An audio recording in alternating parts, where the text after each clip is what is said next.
Hal apa saja yang menyebabkan seorang Uighur dijebloskan ke kamp penyiksaan? Jawabannya kalau tidak salah ada 53 jawaban. Dipaksa minum khamar, daging babi, ditembak dan dibunuh di dalam camp.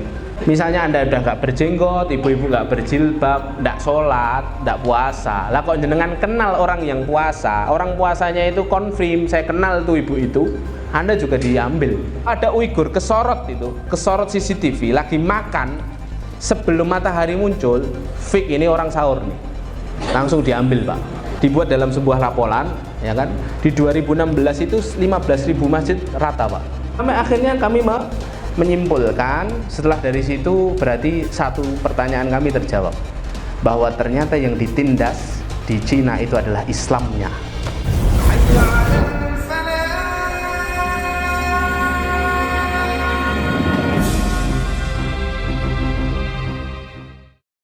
Gitu loh. Jadi memang lekat, akhirnya mereka menerima Islam. Dan itu sebuah fakta yang dia sebutkan. Ini subhanallah, saya ketemu orang ini luar biasa. Dan akhirnya dia cerita banyak tentang Linxia. Loh kok kamu orang Han bisa di sini, saya tanya. Saya itu hijrah katanya.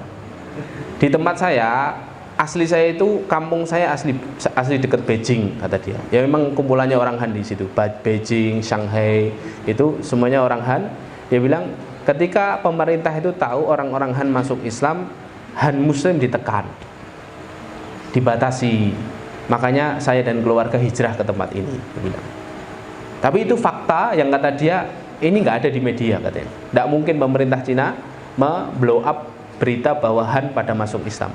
Dan menurut saya Pak, ini salah satu alasan pemerintah Cina khawatir dengan penyebaran Islam di Cina. Karena kalau nggak dibatasi Pak, mungkin seluruh jazirah Cina itu, iya kan? Itu Muslim semua bisa loh Pak. Wong orang tuanya 1000 loh Pak. Ini orang tua semua loh, ya kan? Itu sholat duhur bukan sholat Jumat, sekali lagi sholat duhur itu bisa meludak kayak gitu. Sampai akhirnya kami selesai Pak di sini. Saya sudah sangat cukup karena ini pusatnya Islam. Di antara Hui itu pusat Islamnya di sini. Kok ternyata kami dapat fakta, dia cerita juga masjid-masjid sekarang speaker luar diambil. Tidak ada azan Pak berkumandang. Dia pas cerita itu baru saya sadar, kayaknya sudah 2 hari di situ kan. Oh iya, masjid gede-gede kok gak enak azan kan dia ingin. Subuh itu Pak, tidak dengar azan kami. Lawang kami itu hotelnya depan masjid pas, tapi tidak dengar azan. Kenapa? Speaker luar diambil. Bolehnya azan itu di speaker dalam. Perempuan boleh berhijab enggak? Perempuan yang kerja di pemerintah sudah tidak boleh berhijab, ya kan? Tidak boleh sholat. Ya, laki-laki tidak boleh pakai gamis. Jadi bolehnya pakai jaket kayak beliau ini. Makanya nanti ada satu momen sayang sekali tidak saya abadikan. Masjid-masjid Hui itu sop belakangnya selalu ada centelan untuk nyentelkan jubah. Saya kira ini masjid kayak di Indonesia, takmir menyediakan jubah untuk jamaah yang nggak bawa, yang pakai kaos gitu kan. Makanya nggak saya foto Pak. Baru dapat jawaban di sini, dia katakan kami sudah tidak boleh pakai pakaian kayak gini katanya. Loh kenapa? Ya ini syiar Islam katanya. Boleh dipakai hanya di masjid. Setelah selesai dicendelkan. Setelah itu keluar tidak boleh. Jadi dihapus Pak. Makanya kalau ada orang bilang hijab tidak wajib, ada yang merayakan no hijab days, itu bukan kebetulan Pak. Itu semuanya by design saya katakan. Ada yang membuat itu. Kok tiba-tiba ada yang melawan, wow speaker masjid ini keras-kerasin gini. Itu semuanya by design Pak. Ya kan? Memang diusahakan seperti itu agar Islam ini, orang-orang Muslim ini jauh dari keislamannya. Nah itu sudah jelas kok di sini kok. Ya kan? Sampai akhirnya kami menyimpulkan, setelah dari situ berarti satu pertanyaan kami terjawab, bahwa ternyata yang ditindas di Cina itu adalah Islamnya Pak, ya. Dan Uighur hanya sebagian saja penindasan dari masifnya penindasan di Cina kepada Islam. Lanjut saya, coba saya, tolong bantu saya, barakallahu fiik. Lanjut. Nah ini nanti antum silahkan lihat sendiri, ya. Kemarin waktu di Jakarta ramai tentang Uighur, kedubes Cina bilang apa? Tidak ada kebijakan diskriminatif terhadap Islam di Cina. Betul atau salah Pak? Selanjutnya dia bilang persoalan di Xinjiang sama dengan kondisi dunia lain. Ini upaya kami memerangi radikalisme dan terorisme.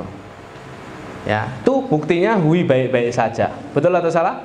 Salah. Hui juga sedang tidak baik-baik saja. Lanjut saya. Lanjut. Nah, lalu akhirnya setelah itu kami terbang Pak ke Xinjiang. Ya, perjalanan dari Lancuk tadi ke kota Kashgar 4 jam. Ya, naik pesawat Pak. 4 jam naik pesawat. Jadi dari ujung ke ujung itu Pak, ya kan? Sampai akhirnya kami ke kota Kashgar. Kami di kota Kashgar misinya satu Pak.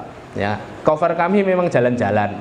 Ya, jadi saya itu sejak awal itu sudah melihat vlognya para jurnalis yang bisa masuk sana menyembunyikan kamera, jurnalis-jurnalis Barat. Mereka harus melewati checkpoint beberapa kali. Terus saya bilang ke teman, ini nggak boleh, kita ini nggak boleh coba-coba ini. Semua harus kita persiapkan, saya bilang. Kostumnya juga harus kita persiapkan. Kita nyamar aja jadi wisatawan kebanyakan duit, saya bilang gitu. Akhirnya pokoknya kami pakai baju, jadi gak ada duit Pak. Bonek ke sana itu bondo nekat. Saya naik duitnya piro sing penting mangkat gitu kan. Kami pun tidak pernah bikin itinerary Pak. Hari pertama ke sini enggak. Yang penting berangkat dulu kok ketemu sopo ikuti arah angin, saya bilang. Akhirnya tadi ketemu fulan malah alhamdulillah akhirnya kejawab semua. Terbang hanya untuk apa Pak di Xinjiang itu? Untuk membuktikan penindasan ini banyak. Ada penindasan ini terjadi di sana. Apa saja penindasan kepada mereka? Ribuan masjid diratakan. Ini jurnal-jurnal yang saya baca dan saya coba clipping dan saya coba rangkum ya. Ya, ada sebuah penyelidikan ya dibuat dalam sebuah laporan ya kan. Di 2016 itu 15.000 masjid rata Pak. 15.000 masjid. Ya. 2017 800 masjid, 2018 ini unik Pak. 500 masjid, ya kan? Orang-orang Uighur sendiri mengatakan 500 masjid dibongkar, masjid lokal mereka telah menghilang dalam waktu semalam Pak. Diratakan tanpa peringatan. Jadi kita malam ini tablik akbar Pak. Terus jenengan mantuk, jenengan pulang, sesuk subuhan, loh masjidku endi? Roto gitu loh. Ini kan ngeri sekali Pak. Ya kan? Ini ngeri sekali loh. Nah, kami ingin membuktikan ini. Coba lanjut saya. Ini masjid-masjid di mana Xinjiang itu megah-megah kayak gini, Pak. Saya kan tadi sudah bilang, mereka itu ahli dalam arsitektur. Asia Tengah itu terkenal sekali bangunan-bangunannya indah. Ini masjid ini sudah nggak ada, Pak. Padahal 2017 masih ada. 2018 sudah hilang itu di lewat satelit. Terus lanjut. Ini saya ambilkan dari sebuah jurnal yang bahas tentang masjid yang diratakan saja. Yang foto-fotonya masih. Ini ada banyak masjid, saya cuma ambilkan 3. Coba Anda lihat, itu yang foto atas kan masih ada kubahnya. Bentar saya. Yang atas ada kubahnya 2018, 2019 sudah rata habis. Yang atas sana itu. Terus lanjut. Lihat. Ini masjid indah-indah Pak. Tapi sudah tidak ada semua ini. Nah kami di sana satu ingin memastikan betul tidak sih masjid di sana diratakan.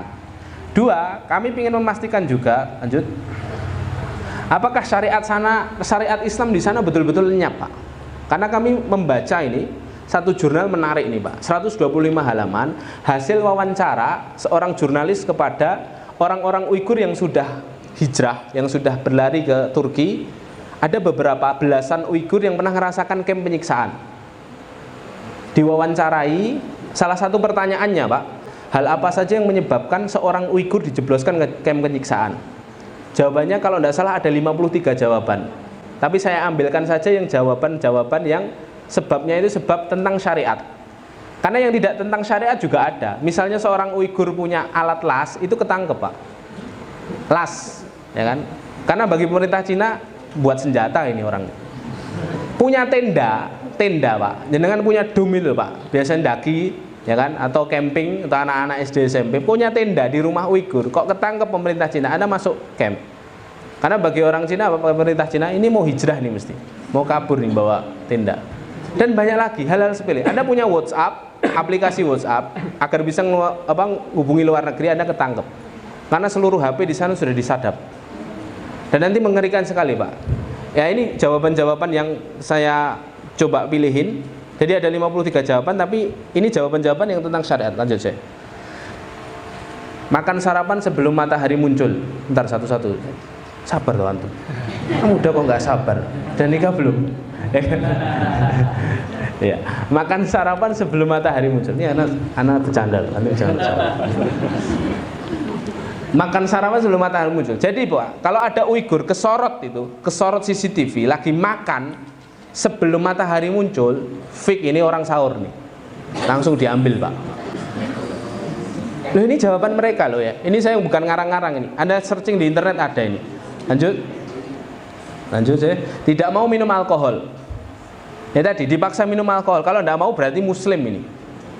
Harus diambil dimasukkan camp. Lanjut. Tidak mengizinkan orang-orang Han, pejabat, untuk tidur di tempat tidur Anda. Jadi rumah Anda sendiri itu sudah nggak aman Bapak Ibu. Bahkan mereka bisa masuk ke rumah Anda, ke kamar Anda dan berduaan dengan istri Anda. Nanti ada videonya Pak, saya tunjukkan. Lanjut. Tidak mau merokok. Lanjut. Mengenakan jilbab. Makanya saya selama di sana itu tidak pernah melihat muslimah Uighur pakai jilbab Pak. Sudah tidak ada syariat jilbab di sana. Lanjut. Pergi ke masjid. Ini sama kayak yang di Hui, sudah dimulai dilancarkan di Hui ini Pak. Lanjut. Puasa Ramadan. Jadi Bapak Ibu, orang-orang Uighur bertahun-tahun lamanya tidak pernah merasakan puasa Ramadan. Jadi bersyukur betul kita di masjid kayak gini, puasa Ramadan, ada kultum Ramadan, ada buka bersama, itu nikmat Pak. Itu nikmat yang wajib kita syukuri. Lanjut. Sholat. Orang Uighur ketahuan sholat, nanti saya ceritakan kisahnya. Sholat, langsung mereka diambil.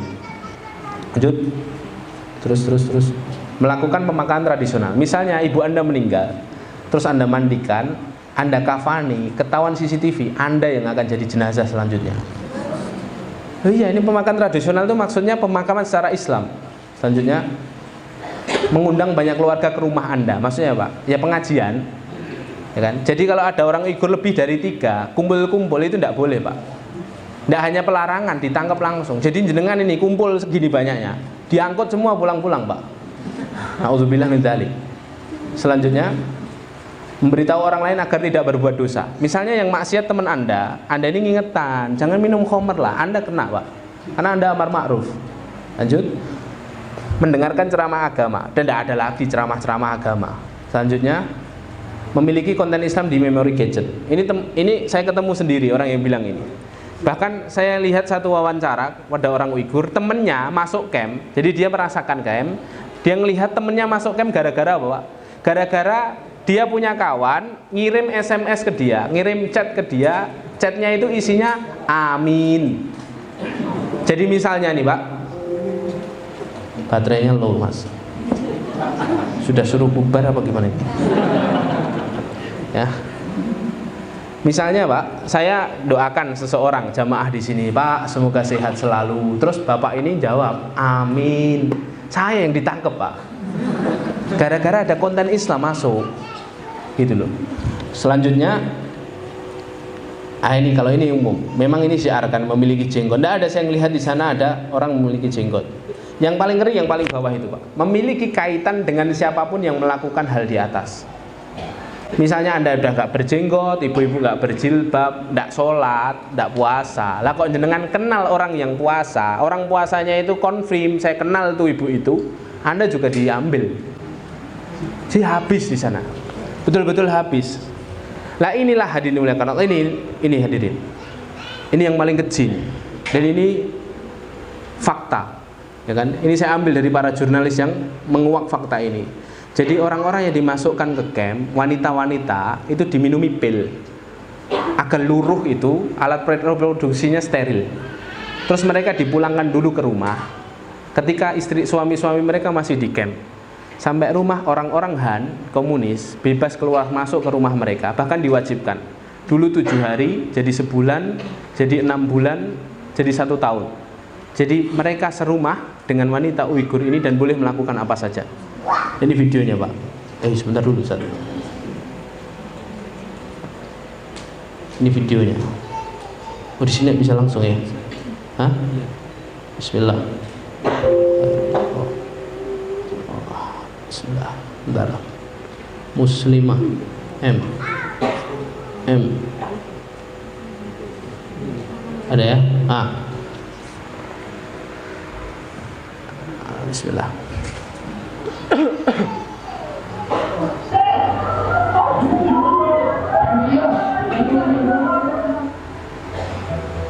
Komunis Cina juga menempatkan kaum pria etnis Han di rumah-rumah Uighur yang muslim ini muslimah untuk mengawasi dan mengekang mereka. satu kamar dengan laki-laki Han. Melahirkan penistaan dan pelecehan bagi para muslim Uighur yang ada di dalam rumah. Pelecehan dan pemerkosaan terjadi dengan semena-mena dan sudah tidak terhitung banyaknya.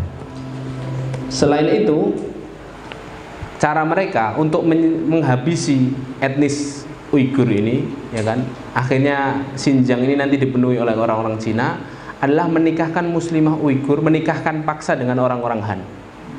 Jadi wanita muslimah Uighur itu dinikahkan paksa. Dan perlindungan yang sering terjadi adalah pernikahan secara paksa. Dan jika seorang muslimah Uighur menolak, maka keluarga mereka bisa dilaporkan sebagai radikal dan dijebloskan ke penjara. Ini muslimah.